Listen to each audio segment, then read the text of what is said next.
PM Shri പദ്ധതി കേരളത്തിൽ വലിയ ചർച്ചയായി മാറിയിട്ടുണ്ട്. കോൺഗ്രസ് ഇതാ PM ശ്രീ പദ്ധതി രണ്ട് ഗ്രൂപ്പുകളുടെ തമ്മിലടിക്ക് കാരണമായി മാറിയിരിക്കുന്നു. PM ശ്രീ പദ്ധതിയിൽ ചേരരുത്, ഫണ്ട് വാങ്ങരുത് എന്നാണ് AICCയുടെ സംഘടനാ ജനറൽ സെക്രട്ടറി KC വേണുഗോപാലിന്റെ നിലപാട്. കേൾക്കാം. കർണാടകത്തിൽ 2021 നടപ്പാക്കുക. അന്നേരം കോൺഗ്രസ് ഗവൺമെന്റ് അല്ലാതെ BJP ഗവൺമെന്റ് ഉള്ള കാലത്താണ്. തെലങ്കാനയിലും BJP ഗവൺമെന്റ്. പക്ഷേ ഞങ്ങൾ വളരെ കൃത്യമാണ്, ദേശീയ വിദ്യാഭ്യാസ നയവുമായി ബന്ധപ്പെട്ട് നമ്മുടെ സിലബസിലും അതുപോലെ കരിക്കുലത്തിലും സംഘപരിവാർ അജണ്ട വെച്ച് നിർത്തുന്ന ഒരു നടപടിയെയും കോൺഗ്രസ് ഗവൺമെന്റുമായിട്ട് സഹകരിച്ച് മുന്നോട്ട് പോയി, കോൺഗ്രസ് ഗവൺമെന്റ് സഹകരിച്ച് മുന്നോട്ട് പോയില്ല എന്ന് വ്യക്തമാണ്. നടപ്പിലാക്കിയത് BJP ഗവൺമെന്റ് തന്നെയാണ്.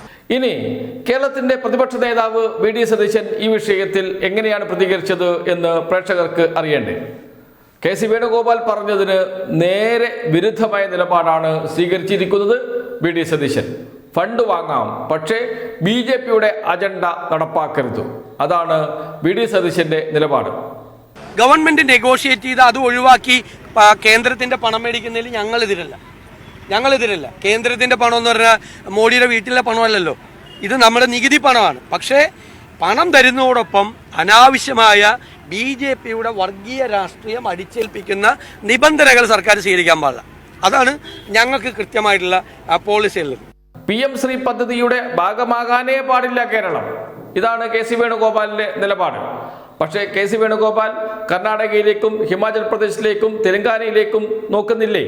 നോക്കുന്നുണ്ട്, അത് മറച്ചു പിടിക്കുകയാണ്. കോൺഗ്രസ് ഭരിക്കുന്ന മറ്റ് സംസ്ഥാനങ്ങൾ PM ശ്രീ പദ്ധതി നേരത്തെ നടപ്പാക്കിയിട്ടുണ്ട്, അതിൻ്റെ ഫണ്ട് വാങ്ങുകയും ചെയ്യുന്നു. രാജസ്ഥാനിലെ കോൺഗ്രസ് സർക്കാരാണ് ആദ്യമായി PM ശ്രീ പദ്ധതിയുമായി സഹകരിക്കാൻ തീരുമാനിച്ചത്, രാജസ്ഥാനിൽ നടപ്പാക്കാൻ തീരുമാനിച്ചത്. അന്നത്തെ മുഖ്യമന്ത്രി, കോൺഗ്രസിന്റെ മുഖ്യമന്ത്രി, ഇന്ന് കോൺഗ്രസിന്റെ പ്രവർത്തക സമിതി അംഗമാണ്.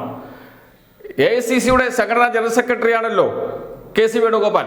അദ്ദേഹം ഒന്ന് വിളിച്ചു ചോദിച്ചാൽ മതി, എന്താണ് അവിടെ നടക്കുന്നത്, രാജസ്ഥാനിൽ നടപ്പാക്കിയത് എന്ന് പറഞ്ഞു കൊടുക്കും അശോക് ഗെഹ്ലോട്ട്. പക്ഷേ കേരളത്തിൽ ഒരു പദ്ധതിയും പാടില്ല എന്ന നിലപാട് ഇപ്പോൾ എടുക്കുന്നത് KC വേണുഗോപാലാണ്. നേരത്തെ ഈ നിലപാട് എടുത്തുകൊണ്ടിരുന്നത് VD സതീശനാണ്, പ്രതിപക്ഷ നേതാവാണ്. അദ്ദേഹം കാര്യങ്ങൾ ഒന്ന് പഠിച്ച് മാറുകയാണോ, അതല്ലെങ്കിൽ നേരത്തെ പറഞ്ഞതെല്ലാം വിഡ്ഢിത്തരങ്ങളാണ് എന്ന് അറിഞ്ഞുകൊണ്ട് അദ്ദേഹം ചുവട് മാറ്റുകയാണോ? ഇതാണ് അറിയേണ്ടത്.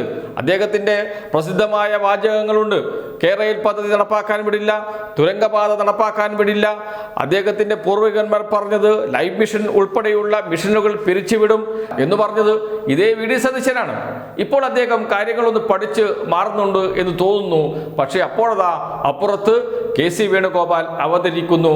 അദ്ദേഹം ഒന്നും നടപ്പാക്കാൻ വിടില്ല എന്ന നിലപാടിലേക്ക്. കോൺഗ്രസിനകത്ത് രണ്ട് ചേരി രൂപം കൊള്ളുന്നു എന്നതാണ് ഇതിൻ്റെ മറ്റൊരു പ്രത്യേകത. എന്ന് വെച്ചാൽ കോൺഗ്രസിൽ KC വേണുഗോപാൽ ഗ്രൂപ്പ് ശക്തമായി നിലകൊള്ളുന്നു എന്ന് വേണം കരുതാൻ. അത് കൂടുതൽ ശക്തി പ്രാപിച്ചു എന്ന് പറയേണ്ടി വരും. അപ്പുറത്ത് പ്രതിപക്ഷ നേതാവ് എന്ന നിലയിൽ VD സതീശൻ KC വേണുഗോപാലിനെ പ്രതിരോധിക്കാൻ ശക്തമായി രംഗത്തിറങ്ങുകയും ചെയ്യുന്നു. ഇതാണ് കോൺഗ്രസിലെ ഇപ്പോഴത്തെ അവസ്ഥ. രണ്ടുപേരും തമ്മിലുള്ള അടിക്ക് ഇപ്പോഴിതാ PM ശ്രീ പദ്ധതിയും കാരണമായി എന്നേയുള്ളൂ.